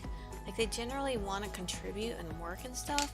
And, like, I've been so sick in the past that I, like, haven't been able to work medically, so I was getting like a fixed income and stuff for a bit, and Like, I still, even while I couldn't work and get anywhere, like, I still wanted to work. Like, I still wanted to do it, even though I medically couldn't do it and I was still getting income, even though it was barely, even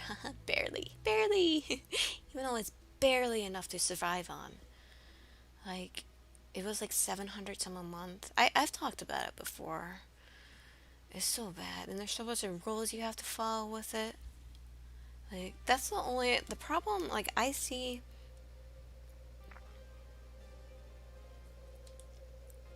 Hold on, Emily, answering text. I'm answering my friend, who still hasn't left yet. But it's okay. So the only problem I see with UBI is, how government and, like, people in power will put a bunch of rules on it, because you see that already with, like, fixed incomes, like with Social Security, like SSI. There's not as much rules for SSDI, but there still are some. But Social Security, which in the US is what. Sorry, my headphone's bothering me. So Social Security in the UBS, which is what elderly and the disabled get. Yeah, I've talked about in my other video. Like, there's a whole bunch of rules you have to follow in order to receive that monthly income. And they're very, very, very restricting. Like, they pretty much keep you from having an actual life if you get that. So I can see them, implementing the same kind of, like, rules with people who want UBI. Like, that you can't make a certain amount past the amount of UBI, or, like, you know, like with SSI, you can't make more than $85 a month if you get SSI. Or, like, you can't get married if you go to school. If you're getting an education while you're on SSI, they take it away from you because everything's so backwards. But yeah, again, I'm so sorry I'm going off of, like, negative tangents. Oh, let's see. I really wish there was a way for me to read the chat. Well, I sell online. I can't buy because I'm overseas, but I have friends who might be. I do have an online shop that I recently just started because of the pandemic. I was refusing to do an online shop for the longest time because I didn't like the fees attached to them. Like with Etsy, which is the most known one, after all the fees that they take from you and PayPal and everything, you end up, like, losing 30% of your sale, and I didn't like that.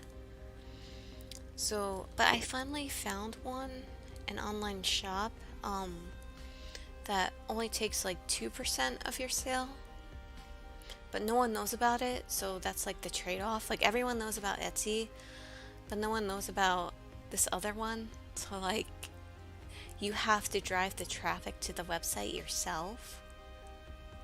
And especially with me, like, not being known, I don't get sales that way. But yeah, so I recently just started an online shop. I don't have everything on there yet, but because I used to sell in person, like, all the time at events and everything. And actually, earlier in this video, I spent the like half hour ranting about craft shows, which is where I used to sell that and stuff. But you know, I haven't been able to do that because of COVID canceling everything. So that's why I was forced to make an online shop. But it doesn't matter because I still haven't gotten sales anyway. But yeah, I'm not sure what to do about my online shop because of the whole virtual tuber thing. Like, you're not supposed to know who's behind the avatar, right? You're supposed to be your own character. Whereas if I gave my shop out, people would know. They would know, like, me, I guess. Unless I just remove all of my photos of myself, if that would work. I'm not sure. I might make a post on the subreddit about it and ask what people would think. I mean, I think I've seen one VTuber that would cosplay their avatar, which I could probably do because I have the glasses. I would need a wig because I don't think I can dye my hair pink, but it could be that length. Yeah, and especially like if I make another outfit for her, then I could make an outfit that I actually own. So I'm not sure. I mean, I did make a YouTube channel for my art account, for my I have my shop name under and stuff. But I only have one video on it because it was so draining and so hard to make. Because I was doing I was recording myself drawing like this, and I would put it all together as like a speed paint.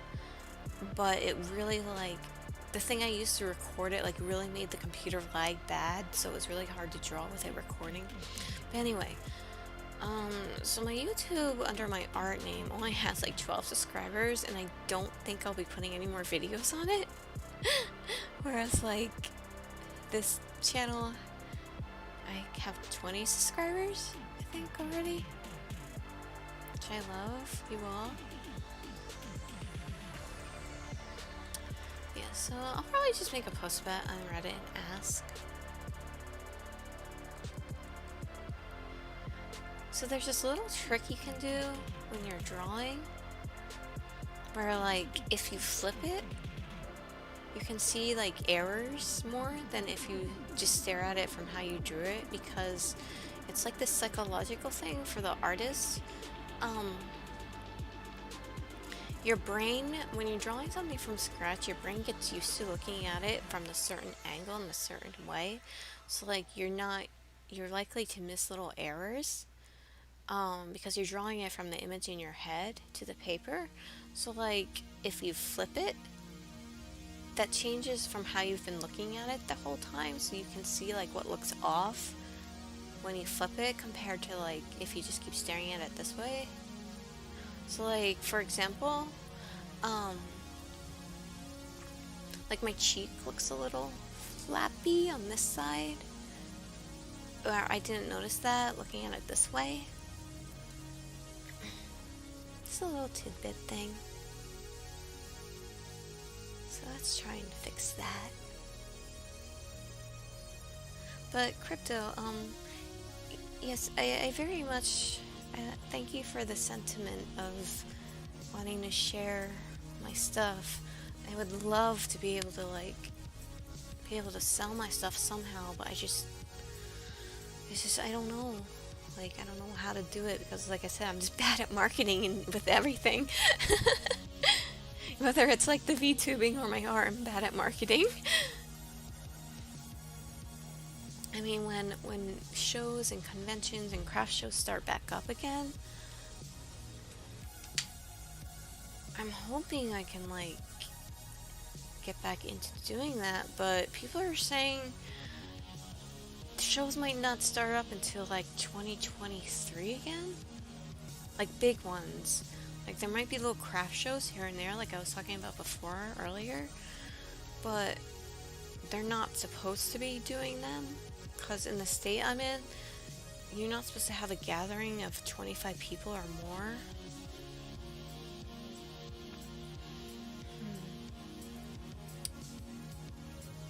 My cheek still looks... Try to fix this cheek.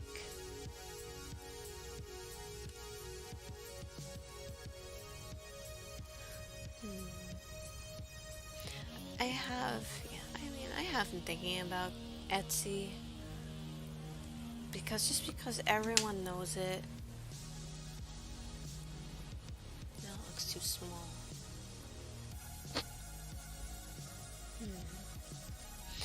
But I don't like losing that.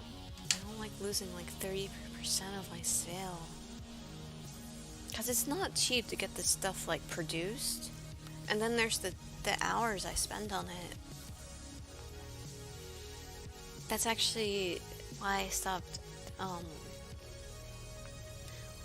when I was working at the metaphysical shop.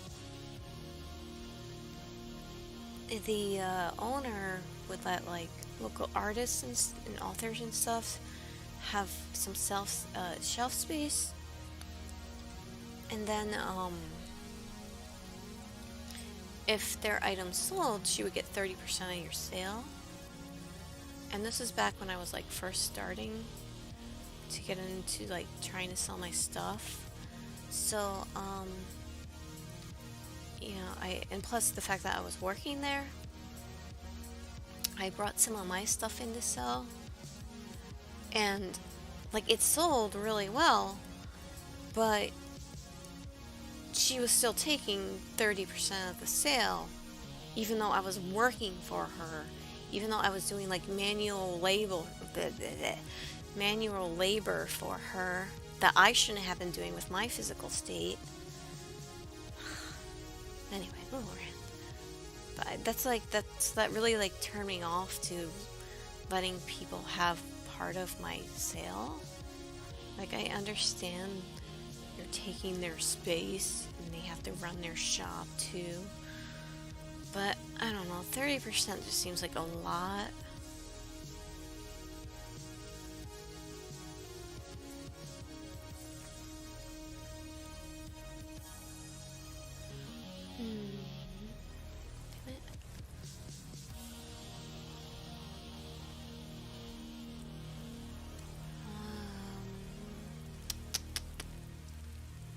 This is my thinking noise of what we should talk about. What should we talk about? What should we talk about?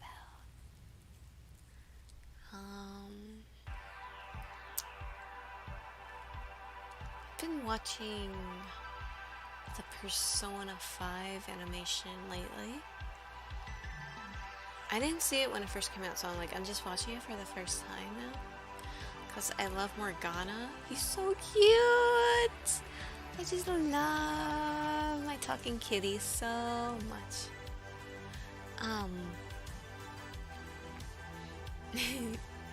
So, I've been watching that, and some of the scenes in that though, like any scene where it's like a long shot, they aren't drawing right.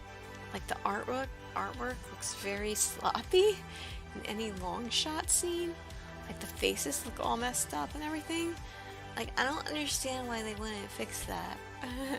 Especially with how popular Persona is. You would think like they would have the budget to have really good animation. But yeah, it's just...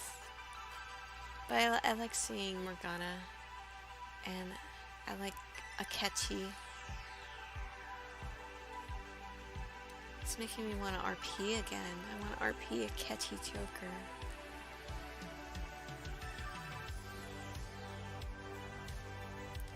Which... The roleplay, like the main roleplay subreddit, is so irritating. Like, the mods on there... You have to put the perfect post in, or else they remove it. It's like... There's barely any satisfying them. Like, they'll remove it if you don't write enough. They'll remove it if you write too much.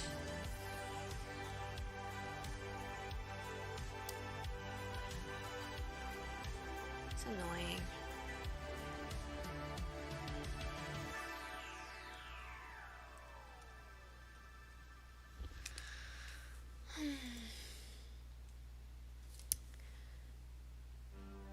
Let's see, I don't think it's...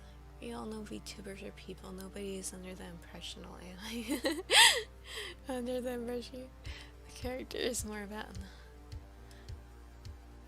Yeah, I mean, you have a point. with the troll thing, because but I don't that's the thing, like I don't want to get trolled. I don't want to I don't want people like trolling me. I don't know.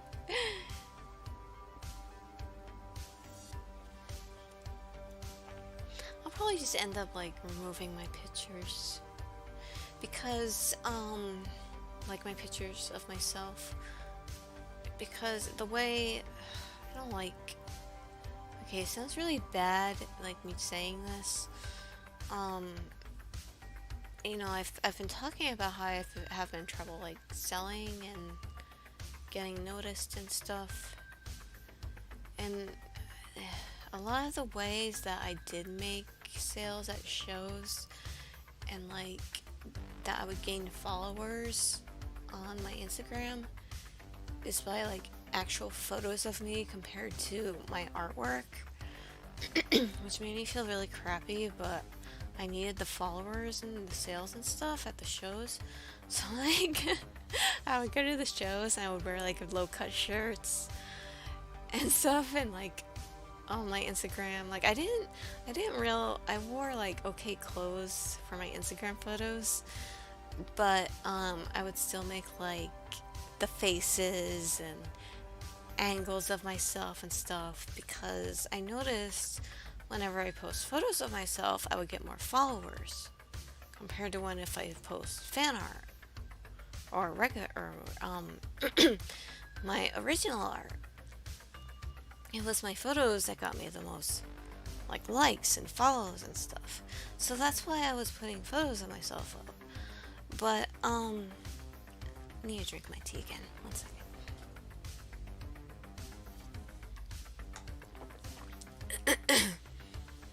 But of course I would much rather have people follow me for my art, and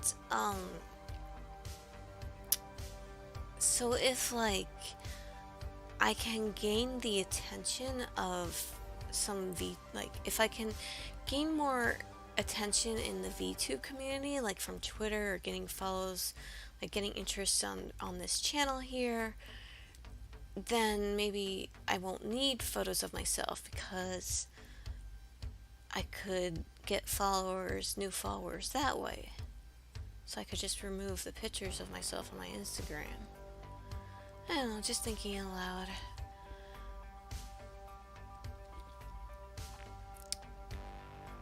Because I have noticed, like, I like to study a lot of stuff before actually getting involved, like I have been with the stock market. I don't like going into stuff blindly because of the, I guess because of that story, one of the first stories I told about how I got the BNF mad because I didn't know about the community and that she was popular. So now I just kind of like, I study everything first. And like, I've noticed that, I've noticed that VTubers with like, that get more donations and stuff and follows are ones that you can't find photos of anywhere, or the ones that like are mysterious and that, are easy to pretend they're an anime girl. Again, I know, like, I'm not, like, just to reiterate, I'm not doing this for money. It's just something I think about because of my situation. I'm needing to move so much and how much it costs to move. So I'm just trying to think of like any possible outlet right now until I move, and then I won't care at all about the income. So yeah, just trying to think of some strategies.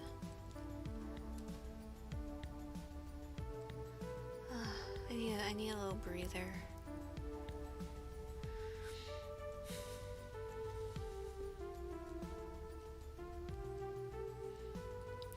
Doing the, I think I probably mentioned this, but you always make, when you're drawing and like doing liner or sketches, you always make the corners thicker, and like any part of the body that's thicker, you make the line thicker there too. So like if the head's round, it's a sphere, you make that little thicker line. like the bump right here in the ear, make a thicker line.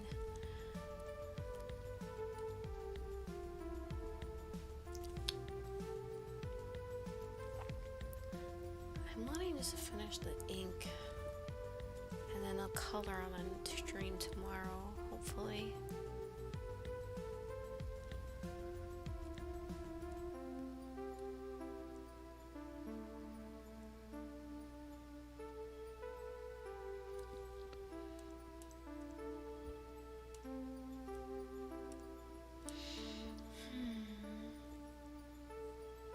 How did I do my other ear? I can't wait until my friend gets here and we can eat. My friend is like, I know he wouldn't mind me talking about him like this, like saying this, because he takes pride in it. But my friend, he's a, what do you call him? I know there's a certain word. Like, I want to say it's he's very much into cannabis. I know the term is not pothead, because that's like offensive or something now. So there's like, is it like weed bros, I think? So he's like, he's obsessed with weed. So that's why he's always late, because he's always like smoking. And he has to like get his smoke in for the day before doing anything. I mean, I don't touch it because I don't like the way it makes me feel. But he's really into it.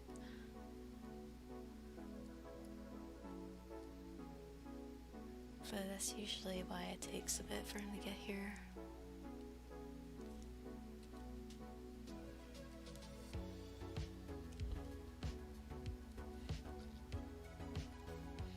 I just stick with my Blue Lotus. That's my favorite in terms of like how stuff makes you feel. Cause it's not even like, it doesn't even make me feel a different way. It makes me not feel the pain. Like, it makes me feel normal, I guess. Whereas like weed, I guess you feel like an additional thing than what you're normally feeling. Like you feel high or whatever. Whereas, like, if I just have Blue Lotus, I can get relief from some of the pain for a bit. Which is like, there's another thing called, like, called Kratom. That's supposed to do that. Like, people with chronic illness and chronic pain use Kratom a lot to help deal with the pain. And it's controversial. And I have a conspiracy theory. Oh, whoops, I said one of the bad words. Well, I have a theory about why it's controversial. I can't talk. And why it's controversial.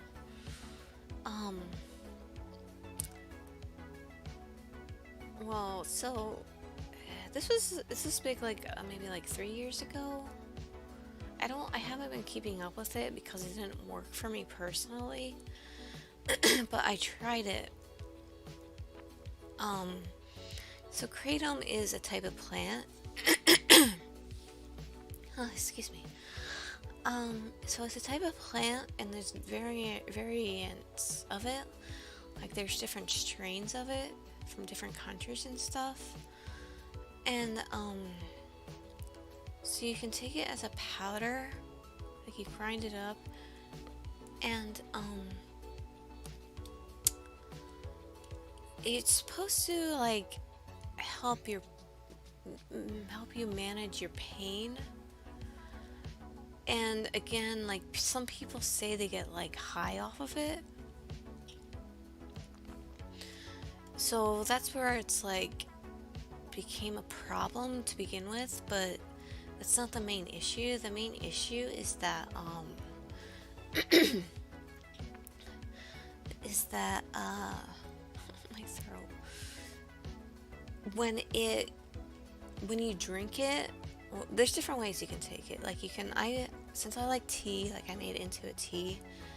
So like when you take it,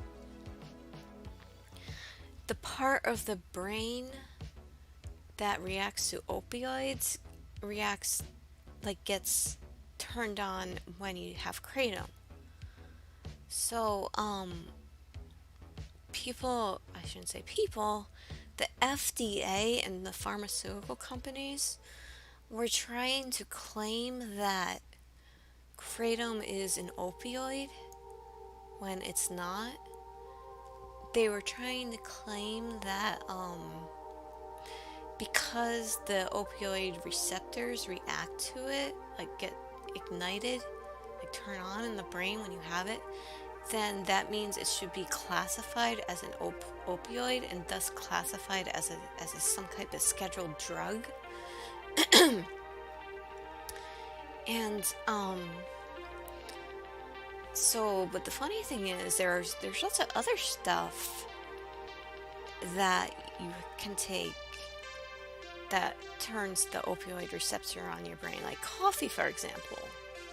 Like when you drink coffee, the part of the brain that gets awakened when you take an opioid gets awakened when you take coffee. So it's just like, it doesn't mean it's an opioid. It just means it's the same part of the brain that gets stimulated. And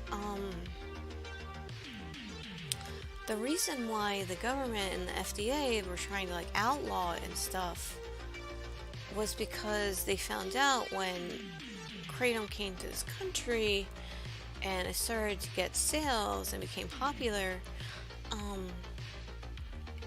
opioids, like actual opioids, like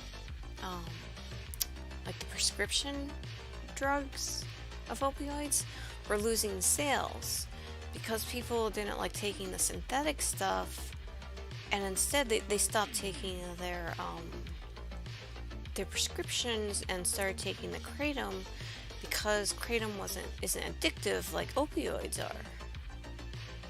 And again, just disclaimer, I'm not a doctor or smart or anything. This is just me telling a story. Do not listen to me ever. I'm not suggesting anything. I'm not suggesting you do anything. Just story. So that's what people were doing. And the FBA they were in the pharmaceutical companies. They were losing sales and they didn't like that. So they decided, well, if people who take opioids start taking kratom now, let's make that a scheduled drug. So they were fighting for a very long time to get this scheduled as a like scheduled drug. Even though it's just a plant like lotus or tulsi, or it's natural, just like the coffee bean. The same with cannabis, why they wanted to outlaw that, because it was taking sales away from like the paper industry and stuff. It was taking sales away from corporations. They don't actually give a shit about your actual health. So anything that takes sales away from people in position of power, they're going to want to outlaw. But so I tried it. Like I tried various strains of kratom for to help me sleep or to help with my pain, and it didn't do anything for me. I just didn't, because like I said, I don't react like normally to substance. Even though I do react better to natural substance than I do to synthetic substance, some natural stuff I just don't react normal to as well. So yeah, that's kratom. It's been a couple years. I don't know if it's scheduled as a drug now or not.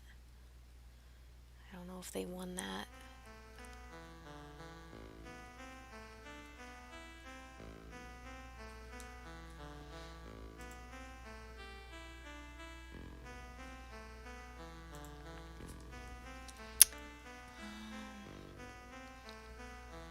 So what do I take? Since we're talking about natural substance, I guess I'll talk about the stuff I take. So every night I take Tulsi, also known as holy basil, because I actually started taking that when I was getting off all the medications the crappy doctors had me on, because I found the Tulsi helps with depression and keeping like my mood stable and uplifted. And I actually learned it from this nurse who I saw once at one of these like medical places. She didn't like that, they were prescribing all these drugs like this, and she was from I forget where she was from in India. I forget, it's been a while. But she told me, she's like, in my country, we just put a tulsi leaf into our tea every day and drink that, and it helps with depression. And so, like, I tried that, and I found that it did help me more than any, like, SSRI did. So I've just been taking that. So I take that every night. I take magnesium every night. Well, I started taking it every other night. I have been taking it every night for a while, but then I found it was causing me to use the kitty litter too much. So I started taking that every other night, because the reason I take magnesium is, well, apparently most people do have a magnesium shortage. I'm not sure if I do or not, but I take that because you're supposed to take magnesium to absorb vitamin D better. And I take vitamin D every day because I am short on vitamin D. And a lot of the reason I'm short, I forget the actual term they use. I don't have enough vitamin D because of one of the experimental treatments the doctors did with me. Kind of messed with my vitamin D level. So I have to take vitamin D now. And in order to absorb that properly, you're supposed to take magnesium. So, and sometimes magnesium can make you a little sleepy, so that's why I take the magnesium at night. So at night I take the Tulsi, magnesium, and yeah, I think that's it. And then I take, during the day, I take my prescriptions. I take turmeric because where I live, the water is very toxic. Like, the water is so bad here. Like, it's not drinkable. Like, my town's Facebook page even has warnings on there, like, not to drink the water. And, like, I have to use paper plates sometimes, because sometimes it gets so bad, like, they tell you on my town's Facebook page tells you that when you wash the dishes, you're supposed to wash it with bleach, because there's always like an E. coli breakout, and there's like lead in the water and stuff from like factories dumping their waste like just on the ground. They've gotten so many fines and stuff, but they just keep, like I was talking before, like rich people, it's cheaper just to break the law than it is to follow it. So they don't care. They just keep doing this stuff over and over. So my water is really bad. And like, even though I have filters, like on the shower and stuff, I still have to take turmeric, because just in case like some of it does get in my mouth, the turmeric will help like filter out some of the toxic chemicals and stuff. So I take that every day. Well, it's turmeric with black pepper, because like the magnesium and vitamin D, you need black pepper to absorb the turmeric properly. So I take vitamin D, turmeric, my prescription. What else do I take?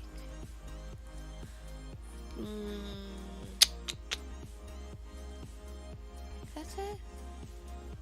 When I'm like feeling like a cold coming on or whatever, like when I'm feeling like I'm getting extra sick, I will take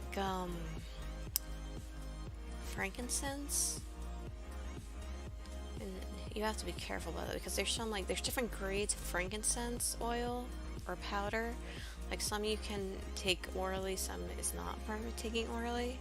So you have to make sure it says you can take it orally on it. But normally, like when I feel like I'm getting a cold or whatever, I take some frankincense and I'm like over it within like 3 days, my longest. Except for when I got COVID, the frankincense didn't even fight that off.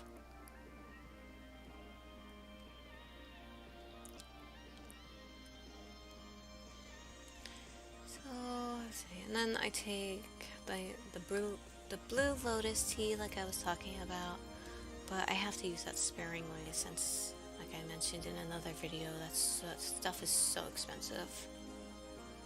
So I only use it on like the really bad days of pain.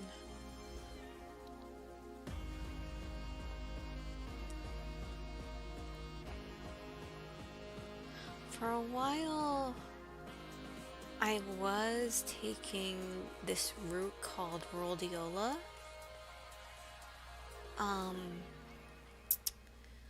Which works in a very interesting way. It's for anxiety. And so, you know how in movies, when a character is like freaking out, they like take their orange pill bottle out, pop a pill, and suddenly they're fine.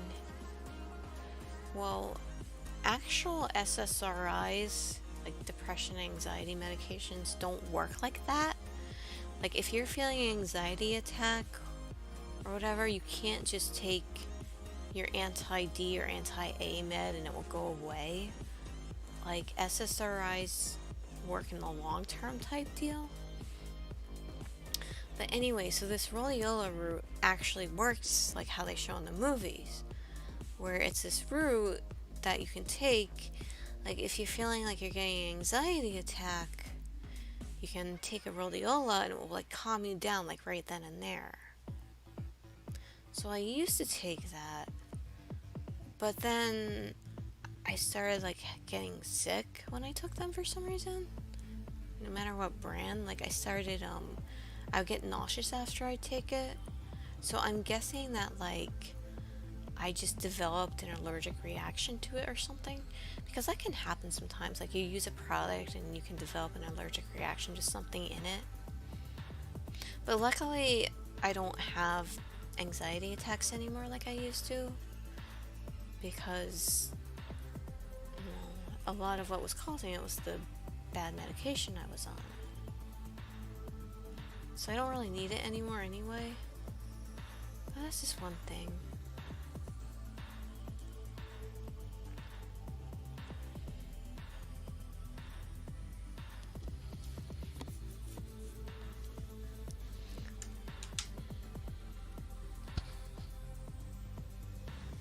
Let's see. Crypto saying it seems like it's not scheduled in the US, but it's heavily regulated for import and it's been banned in thank you for informing me about the status of Kratom.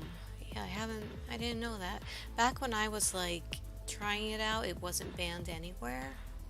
So I guess they succeeded in banning it in some places. It's annoying.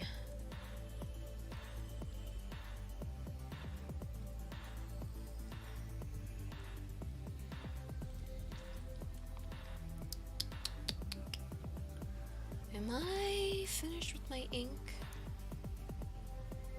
I think I finished my inking. Now I can color it, which I will save for another stream.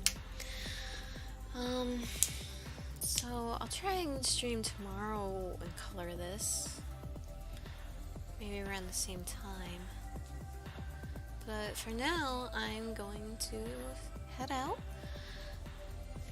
hang out with my friend, get some food. I still have to give him his Christmas present or holiday present because I haven't been able to see him for so long from the COVID. So now I'll actually be able to do that. So, thank you so much for being here and engaging with me and watching. It really helps, it helps me get through my drawings and everything, and I have fun doing this. I hope, Crypto and anyone else watching, I hope you have a good rest of the night, day, time, whatever time it is, and that your rest of your week and day is pleasant. So thank you so much. And let's see. So have some tea, Crypto. Try and sleep well. So thank you so much. Bye, thank you. I'll see you soon again. Take care.